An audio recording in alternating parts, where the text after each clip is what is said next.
Yang dimaksud dengan teks kritik adalah teks yang berisi penilaian terhadap suatu karya secara objektif, baik kelemahan maupun kelebihannya.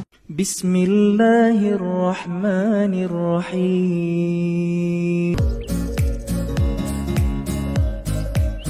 Pada video pembelajaran kali ini, kelas 12 akan memasuki bab baru, yaitu menilai karya melalui kritik dan esai. Yang dimaksud dengan teks kritik adalah teks yang berisi penilaian terhadap suatu karya secara objektif, baik kelemahan maupun kelebihannya, dan disertai dengan data-data pendukung baik sinopsis, alasan logis, dan teori-teori pendukung.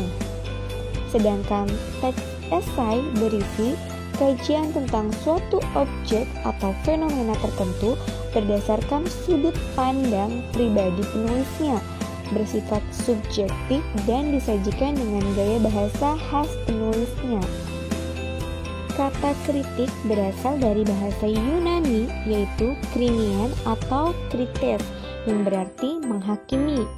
Dalam perkembangannya, kritik sastra ditunjukkan untuk mengomentari atau menanggapi sebuah karya sastra.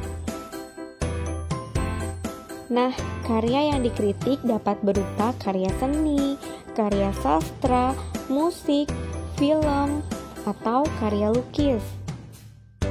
Perbandingan kritik dengan esai berdasarkan pengetahuan yang disajikan. Kritik yaitu penilaian terhadap karya dilakukan secara objektif, disertai data dan alasan yang logis. Sedangkan esai, objek kajiannya dapat berupa karya atau fenomena, yaitu peristiwa. Kemudian kritik, penilaiannya seringkali menggunakan kajian teori. Sedangkan esai, tidak ada ringkasan ataupun sinopsis karya. Kemudian kritik, pembahasan terhadap karya secara menyeluruh atau utuh. Sedangkan esai tidak selalu membutuhkan data. Perbandingan kritik dan esai berdasarkan segi pandangan penulisnya. Kritik, penilaian terhadap karya dilakukan secara objektif. Kemudian penilaian seringkali menggunakan kajian teori, dan pembahasannya terhadap karya sastra secara utuh dan menyeluruh. Sedangkan esai, kajiannya dilakukan secara subjektif dan jarang atau hampir tidak pernah mencantumkan kajian teori, serta objek atau fenomena yang dikaji tidak dibahas secara menyeluruh.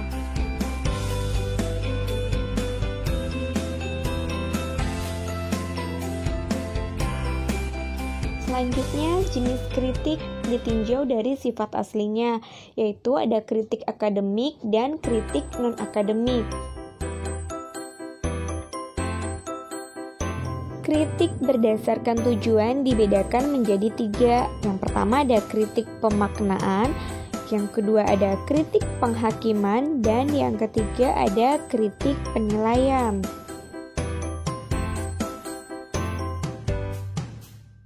Selanjutnya ada jenis esai. Yang pertama berdasarkan tujuan penulisan, itu terbagi menjadi 5. Ada esai cerita, esai paparan, esai argumentatif, esai lukisan, dan esai ajakan. Sedangkan berdasarkan keragaman permasalahan yang muncul dibagi menjadi esai deskriptif, esai cukilan watak, esai tajuk, esai pribadi, esai reflektif, esai kritik, dan esai artikel penelitian. Kemudian ciri-ciri kritik dan esai. Kritik memiliki ciri-ciri seperti bersifat menanggapi atau mengomentari karya orang lain, menunjukkan kelebihan dan kekurangan, memberi saran perbaikan, dan bertujuan menjembatani pemahaman pembaca atau apresiator, yaitu orang yang mengapresiasi dengan karya sastra yang bersangkutan. Sedangkan ciri-ciri esai membahas suatu masalah secara sepintas sesuai pandangan atau pribadi pengarang. Kemudian pengembangan gagasan secara bebas variatif sesuai keinginan pengarangnya, disajikan secara ringan dan santai, dan bertujuan membahas suatu masalah secara ringan tanpa harus menyelesaikan secara tuntas. Menyusun kritik sastra, ada beberapa prinsip yang harus dipegang oleh seorang kritikus, yaitu penulis kritik. 1. Kritikus harus benar-benar membaca atau mengamati karya yang akan dikritik. 2. Kritikus harus mengumpulkan data-data penunjang dan alasan logis untuk mendukung penilaian yang diberikan. 3. Kritik yang disampaikan tidak hanya mengungkap kelemahan. 4. Kritikus harus membekali diri dengan pengetahuan tentang karya yang akan dikritisi. Dan yang terakhir, jika diperlukan, seorang kritikus harus menggunakan kajian teori yang relevan untuk mendukung penilaiannya. Struktur teks kritik dan esai sama dengan struktur teks eksposisi.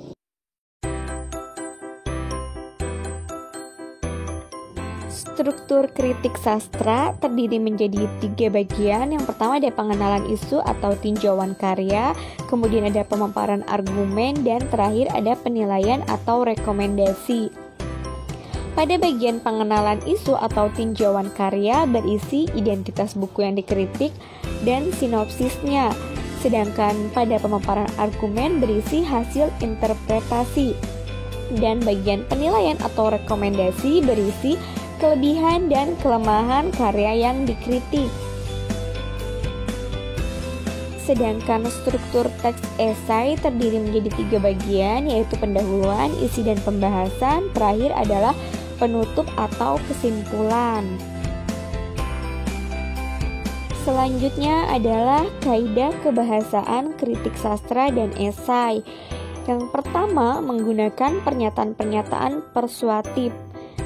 Kedua, menggunakan pernyataan yang menyatakan fakta. Ketiga, menggunakan pernyataan atau ungkapan yang bersifat menilai atau mengomentari. Keempat, menggunakan istilah teknis yang berkaitan dengan topik yang dibahas. Dan yang terakhir, menggunakan kata kerja mental. Selanjutnya, prinsip penulisan kritik dan esai. Yang pertama adalah pokok persoalan yang dibahas. Itu harus layak untuk diulas. Jadi yang terpenting itu bukan yang diulas, tapi bagaimana cara penulis memberikan ulasannya terhadap karya tersebut. Kedua, pendekatan yang digunakan pun harus jelas. Ini bisa menggunakan pendekatan faktual atau imajinatif. Kemudian ketiga, jika ulasan menggunakan pendekatan faktual, harus didukung oleh fakta yang akurat, nyata, dan objektif. Yang terakhir, pernyataan yang diungkapkan harus jelas, dapat dipercaya, dan dapat dibuktikan kebenarannya. Jadi bukan hasil rekayasa.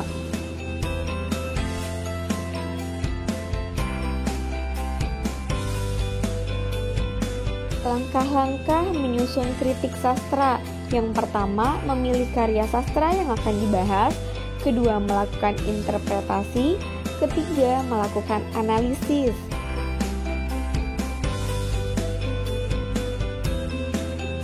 Selanjutnya ada langkah-langkah menyusun esai. Yang pertama, menentukan topik yang sedang populer diperbincangkan.